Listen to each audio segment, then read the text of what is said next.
వారం రోజుల్లో 500 సిలిండర్. తెల్ల రేషన్ కార్డు ఉన్నవారికి 200 యూనిట్ల ఉచిత విద్యుత్. వచ్చే నెల 15 నాటికి రైతు భరోసా డబ్బుల జమ. మోదీ కేసీఆర్లతో తెలంగాణకు తీరని అన్యాయం. కోస్గి సభలో సీఎం రేవంత్ రెడ్డి 4369 కోట్ల అభివృద్ధి పనులకు శంకుస్థాపన. గత పాలకులు తీసుకున్న మంచి నిర్ణయాలను కొనసాగిస్తాం. పెట్టుబడులకు తెలంగాణ గమ్యస్థానం. రేవంత్ రెడ్డి గత పాలకులు తీసుకున్న నిర్ణయాలను కొనసాగిస్తాం. ఇది ఒక మంచి మాట మాట్లాడిండు రేవంత్ రెడ్డి గారు. ఏంటంటే గత పాలకులు తీసుకున్నటువంటి నిర్ణయాన్ని స్వాగతిస్తున్నాం అన్న మాట మంచిదే. ఆచరణలో మాత్రం అది కనపడట్లేదని మనకు స్పష్టంగా కనిపిస్తుంది. అదే ఎందుకంటున్నా అంటే మేడిగడ్డలో 2-3 పిల్లర్లకు పర్రెలు వస్తే దాన్ని మీరు మొత్తం ప్రాజెక్టే సర్వనాశనం 90 లక్షల కోట్ల రూపాయలు వృధా చేశారని కేసీఆర్ మీద అన్నారు. కానీ అది తప్పు సార్. మేము అనేది ఏంటంటే దానికి ఎంత అయితే 1000 కోట్లు 2000 కోట్లు అవుతాయి. దాన్ని రిపేర్ చేయించి మీరు ఏమైనా ఇంకా మంచి ప్రాజెక్టులో లేకపోతే ఇంకేమైనా డిజైన్ చేయాలనుకుంటున్నారో దాన్ని మీరు మీ లాంగ్ టర్మ్లో చేయండి. కానీ ఆ కాళేశ్వరం ప్రాజెక్ట్ అనేది ఏంటంటే సత్వరంగా ఇన్స్టెంట్గా తెలంగాణకు భూగర్భ జలాలు పెరగడానికి కానీ లేకపోతే మా మహబూబాదు తుంగతుర్తి అలాంటి కరువు ప్రాంతాల్లో నీళ్లు అనేటివి ఎప్పటికీ ఉండడానికి చాలా దోహదం చేసినాయి. సో మేమేమంటున్నామంటే దానికే అంటే మీరు ఈ మాట ఏదైతే అన్నారు గత పాలకులు తీసుకున్న నిర్ణయాలు కేసీఆర్ తీసుకున్నటువంటి బ్యారేజ్ ఒకవేళ తప్పే కావచ్చు కానీ ఇన్స్టెంట్గా దాంతో చాలా ఉపయోగాలు ఉన్నాయి. దాని మీద మీరు మీ ప్రభుత్వం ఎక్స్పర్ట్ కమిటీ రిపోర్ట్ల ఆధారంగానే దానికి మరమ్మతులు చేసే ప్రక్రియను ప్రారంభించాలని తెలంగాణ రైతుల పక్షాన ఎస్పెషల్లీ కరువు ప్రాంతాలైనటువంటి మహబూబాద్ జిల్లా తుంగతుర్తి అటు అదైతే నీళ్ళు ఏదైతే వచ్చినాయో ఆ జిల్లాల తరఫున రైతుల తరఫున విజ్ఞప్తి చేస్తున్నాం. నెక్స్ట్ 4 ఏళ్ళు అనుకుంటే 20 ఏళ్ళు అయింది. ఇంకా కొలిక్కి రాని ఎస్ఎల్బిసి పని పూర్తికి మరో 2200 కోట్లు అవసరం. దృష్టి సారించిన రాష్ట్ర ప్రభుత్వం. 2 దశాబ్దాలుగా నిర్మాణంలోనే ఉన్న శ్రీశైలం ఎడమగట్టు కాలువ ఎస్ఎల్బిసి పనిపై ప్రభుత్వం దృష్టి సారించింది. దెబ్బతిన్న టన్నెల్ బోరింగ్ మిషన్ నీటిని తీసుకునే పైపు భారీగా లీకేజ్ లాంటి సమస్యలతో ఏడాదిగా పనులు ఆగిపోయాయి. ఇంకా 2000 కోట్ల పైగా నిధులు చెల్లించాల్సి ఉంది. ఎస్ఎల్బిసి పూర్తి చేయడానికి ప్రాధాన్యం ఇస్తామంటున్న ప్రస్తుత ప్రభుత్వం గురువారం దీనిపై సమీక్షించనుంది. నీటిపారుదల శాఖ మంత్రి ఉత్తమ్ కుమార్ రెడ్డి, మరో మంత్రి కోమటిరెడ్డి వెంకరెడ్డి, అధికారులు, గుత్తేదార సంస్థ ప్రతినిధులు ఇందులో పాల్గొంటారు. ఎస్ఎల్బిసి అది ఎస్ఎల్బిసి వల్ల కొంత నల్గొండకు ఉపయోగం ఉన్నట్టుంది. సరే, నల్గొండకు ఉపయోగం ఉంది. మంత్రి కోమటిరెడ్డి ఉత్తమ్ కుమార్ రెడ్డి ఇనిషియేటివ్ తీసుకొని దాన్ని చేస్తున్నారు. మంచి నిర్ణయం అది. శంషాబాద్ లో సెమీ కండక్టర్ అసెంబ్లింగ్ పరిశ్రమ కొరియా కంపెనీతో ఏఎస్ఐపి టెక్నాలజీస్ భాగస్వామ్యం. 890 కోట్ల పెట్టుబడి, శంకుస్థాపనతో శ్రీకారం. ఇది బాగానే ఉంది. ఇక్కడ చూస్తే వనమంతా శిగమూగంగా కన్నెతల నుంచి మేడారం గద్దె మీదకి కదిలొచ్చిన సారలమ్మ. ఆ కొండాయి నుంచి గోవిందరాజులు, పూనుగొండ్ల నుంచి పడిగిద్దరాజు రాగా ఇవాళ చిలకల గుట్ట నుంచి తరలి రానున్న సమ్మక్క. 4 రోజుల మహాజాతర షురు. తొలి రోజే 25 లక్షల మంది భక్తుల దర్శనం. ఏంటంటే మేడారం ఆసియాలోనే అతిపెద్ద జాతర అయినటువంటి మేడారం జాతర స్టార్ట్ అయింది. ఇది 4 రోజులు మేజర్గా ఉంటుంది. అది అయితే మేజర్గా పొలిటికల్ న్యూస్ చూస్తే ఢిల్లీ లిక్కర్ స్కామ్ కవితకు సిబిఐ నోటీసులు. ఈ నెల 20న ఎంక్వైరీకి హాజరు కావాలని సమాన్లు. ఏడాది తర్వాత రీఎంట్రీ ఇచ్చిన సిబిఐ సుప్రీంలో పిటిషన్ ఉందంటూ ఇన్నాళ్ళు ఈడీ విచారణకు కవిత గైరాజరు. అసలు లిక్కర్ స్కామ్ ఉందో లేదో తెలియదు.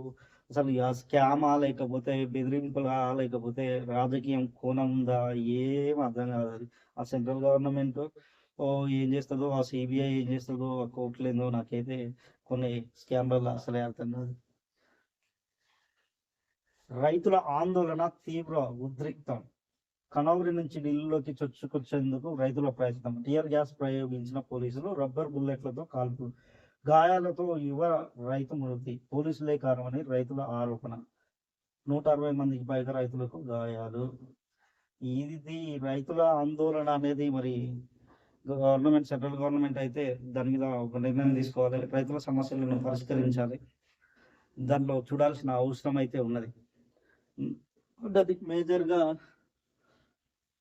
మనం తీసుకుంటే వెలుగు పత్రిక, రాళ్ళు రప్పలకు రైతు బంధు 22,000 కోట్లు. 5 గత సర్కార్ బీఆర్ఎస్ సర్కార్ నిర్వాహకం. పడవబడ్డ భూములు, గుట్టలు రియల్ ఎస్టేట్ వెంచర్లకు ఇచ్చిండ్రు. బీఆర్ఎస్ హయాంలో జరిగిన అక్రమాలకు గుర్తించిన ప్రభుత్వం. పంటల సాగు, రైతు బంధు లెక్కలతో బయటపడ్డ భాగవతం. ఇకపై సాగు భూములకే ఇవ్వాలని సర్కార్ నిర్ణయం. రైతు భరోసాను పకడ్బందీగా అమలు చేసేందుకు కసరత్తు. గత వానాకాలం సీజన్ నాటికి మొత్తం రైతు బంధు పంపిణీ 72,816 కోట్లు. సాగైన భూములకు ఇచ్చింది 50,210 కోట్లు. సాగులో లేని భూములకు ఇచ్చింది 22,606 కోట్లు. కేసీఆర్ ప్రభుత్వం ఏదైతే ఈరోజు ప్రతిపక్షంలో కూర్చుందో దానికి మొట్టమొదటి కారణం ఈ 22,600 కోట్లు. దీంతో పాటు దళిత బంధు. ఇది ఎందుకు సార్ ఇయ్యొద్దు సార్ అంటే మీరు మాకు చెప్పేటోళ్ళ. రైతులు అంటే అందరు రైతులే, భూమి ఉన్న వాళ్ళు అంతా రైతులే, వాడు దున్నినా దున్నకున్నా రైతే. అది కేసీఆర్ చేసినటువంటి తప్పు. ఇప్పుడైనా వీళ్ళు సవరిస్తే ఇది వెల్కమ్ చేయాల్సిన విషయమే. ఖచ్చితంగా వెల్కమ్ చేయాలి. సాగులో లేని భూములతో పాటు ఇంకేందంటే పండ్ల తోటలు, ఫామ్ హౌజులు, హైదరాబాద్లో రియల్ ఎస్టేట్ దందాలు చేసుకుంటూ ఊళ్ళ భూములను కౌలుకి ఇచ్చే రైతులకు ఇది బంద్ చేయాలి. ఇది రైతు బంధు ఖచ్చితంగా బంద్ చేయాలి. రైతు భరోసా అంటున్నారు కదా, ఈ రైతు భరోసా వల్ల ఖచ్చితంగా ఎవడైతే సాగు చేస్తాడో వానికి ఇవ్వాలి. మీరు కాంగ్రెస్ గవర్నమెంట్ కూడా మేనిఫెస్టోలో పెట్టింది, ఏం పెట్టింది? కౌలు రైతులకు ఇస్తామన్నది. కౌలు రైతులు అంటే భూమి దున్నటానికి ఇవ్వండి, భూమి ఉన్నోళ్ళకి కాదు ఇవ్వాల్సిందే. కాంగ్రెస్ ను టచ్ చేస్తే బీజేపీ అడ్రస్ ఉండదు. ప్రభుత్వాన్ని పడగొడతావా? పిచ్చి మాటలు బంద్ చేయి. కిషన్ రెడ్డిపై మంత్రి వెంకటరెడ్డి ఫైర్. కేంద్ర మంత్రిగా ఉండి రాష్ట్రానికి 200 కోట్లు కూడా తేలే. నమామి గంగకు 1000 కోట్లు ఖర్చు చేస్తున్నారు, ఊసుకెందుకు ఇవ్వరు? బీజేపీ బీఆర్ఎస్ పొత్తుపై ఖరారైందని కామెంట్. ఇది పొలిటికల్ అంటే కాంగ్రెస్ వాళ్ళు బీఆర్ఎస్ ని కార్నర్ చేసేటప్పుడు ఏం చేస్తారంటే బీజేపీ బీఆర్ఎస్ ఒకటే అంటారు. ప్లస్ బీజేపీ వాళ్ళు బీఆర్ఎస్ ని కార్నర్ చేసేటప్పుడు ఏంటంటే బీఆర్ఎస్ కాంగ్రెస్ ఒకటే. ఇది ఎన్నికల స్టంట్, ఎవరి స్ట్రాటజీ వాళ్ళకే ఉన్నది. చూద్దాం. నాకు నచ్చే న్యూస్ ఇది. లేఖలు, ఈనాడు లేఖల్లో సమస్యలు ఏమి ఇచ్చారు? అనుచిత వ్యాఖ్యలు.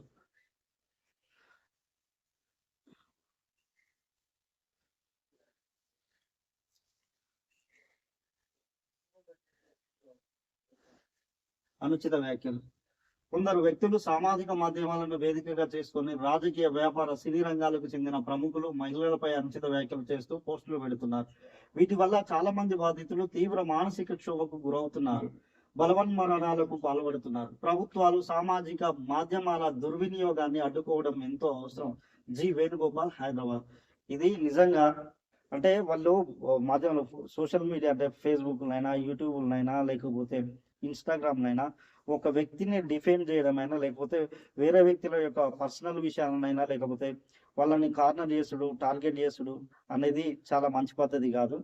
అంటే వాళ్ళు చేసేటోళ్ళు కూడా, ఈ మాధ్యమాలలో చేసేటోళ్ళు కూడా వాళ్ళు గుర్తుంచుకోవాలి. ప్రతి ఒక్కరికి వ్యక్తిగా నీకు జీవితం ఉంటుంది, వాళ్ళకు కూడా నీలాంటి జీవితమే ఉంటుంది. నీకు కుటుంబం ఉంది, వాళ్ళకు కూడా నీలాంటి కుటుంబమే ఉంటుంది. ఇలాంటి అనుచిత వ్యాఖ్యలు చేసేటప్పుడు 100 సార్లు అంటే ఒక ఏళ్ళు నువ్వు ముందు చూపిస్తే 4 ఏళ్ళు, ఒక ఏళ్ళు ముందు చూపిస్తే 4 ఏళ్ళు మనకే చూపిస్తాయి అన్నట్టు, ఒకసారి అటు చూపించే బదులు మన వైపు 4 ఏళ్ళు చూసుకోవాల్సిన అవసరం అవుతుంది. వ్యక్తిగత విమర్శలు అనేవి మంచివి కావు అనేది ఆయన చేశారు. దాని మీద కూడా ప్రభుత్వం ఏదో ఒక నిఘా ఏర్పాటు అయితే చేయాల్సిన అవసరం అయితే ఉన్నది. నెక్స్ట్, సాయం అందించాలి. కార్పొరేట్ ఆసుపత్రుల్లో చికిత్స చేయించుకున్న ఎంతో మంది పేద రోగులు ఆర్థిక సాయం కోసం ముఖ్యమంత్రి కార్యాలయంలో దరఖాస్తులు చేసుకున్నారు. గత ప్రభుత్వ హయాంలో సంబంధిత బిల్లులు సమర్పించి సీఎం రిలీఫ్ ఫండ్ కోసం ఎదురు చూస్తున్నారు. నెలల తరబడి సాయం అందకపోవడంతో అనేక కుటుంబాలు తీవ్ర ఆర్థిక ఇబ్బందులను ఎదుర్కొంటున్నాయి. కొత్త ప్రభుత్వం వెంటనే ఈ సమస్యను పరిష్కరించాలి. కాండూరి శ్రీనివాసాచార్యులు, కరీంనగర్. మొన్న అసెంబ్లీ సెషన్ లో కూడా కోమటిరెడ్డి వెంకటరెడ్డి గారు అన్నారు, చాలా 64,100 కావచ్చు, సీఎం రిలీఫ్ ఫండ్ అప్లై చేసుకున్నటువంటి దరఖాస్తులు పెండింగ్ లో ఉన్నాయన్నారు. అంటే సీఎం రిలీఫ్ ఫండ్ కు వచ్చేటి ఏంటంటే మేజర్ గా చాలా ఆరోగ్య పరిస్థితులు బాగలేక ట్రీట్మెంట్ కొరకు లక్షలు ఖర్చు చేసి ఆర్థికంగా చితికిపోయినటువంటి వ్యక్తులు సీఎం రిలీఫ్ ఫండ్ కు అప్లై చేసుకుంటారు. కాబట్టి ప్రభుత్వం దాని మీద ఒక నిర్ణయం తీసుకోవాల్సిన అవసరం ఉన్నది. చాలా మంది ఎదురు చూస్తున్నారు సీఎం రిలీఫ్ ఫండ్ కొరకు. ప్రభుత్వం ప్రజాపాలన అంటున్నారు, ప్రజల దరఖాస్తు తీసుకున్నారు కాబట్టి డైరెక్ట్ గా ప్రజలకు సంబంధించిన సమస్యలు కాబట్టి దాన్ని వెంటనే పరిష్కరించాల్సిన అవసరం ఉంది. విజ్ఞాన యాత్రలు. బాల్యం ఎంతో విలువైనది. పాఠశాల స్థాయిలో ఉపాధ్యాయులతో కలిసి వెళ్లే విజ్ఞాన విహారయాత్రలు విద్యార్థులకు జీవితాంతం గుర్తుండిపోతాయి. రాష్ట్రంలోని కొందరు జిల్లా విద్యాశాఖ అధికారులు ఇటువంటి యాత్రలకు అనుమతించడం లేదు. ప్రధానోపాధ్యాయులు ఇచ్చిన అర్జీలను తిరస్కరిస్తున్నారు. విద్యాశాఖ ఉన్నతాధికారులు ఈ సమస్యను నిజంగా ఒక వ్యక్తి అంటే విద్యార్థి దశలో ఎట్లుంటుందంటే ఒక స్కూల్ నుంచి టూర్కి వెళ్ళడము, లేకపోతే పిక్నిక్ వెళ్ళడము, ఇలాంటివి విద్యార్థులు కొత్త ఆలోచనలకు రూపుదాల్చుతాయి. అలాంటివి చేయాల్సిన అవసరం ఉంది. దాంతోపాటు వెళ్ళినప్పుడు ఏంటంటే ప్రభుత్వాలు కూడా, అంటే ప్రభుత్వాలైనా లేకపోతే స్కూల్ మేనేజ్మెంట్లైనా ఖచ్చితంగా వాళ్ళకి సంబంధించినటువంటి సెక్యూరిటీ విషయాలలో పిల్లలకు జాగ్రత్తలు చెప్పడంలో కొంచెం పాటుపడాల్సిన అవసరం ఉన్నది. ఇది మేజర్గా ఈరోజు ఈనాడు రాసినటువంటి లేఖలు. Thank you.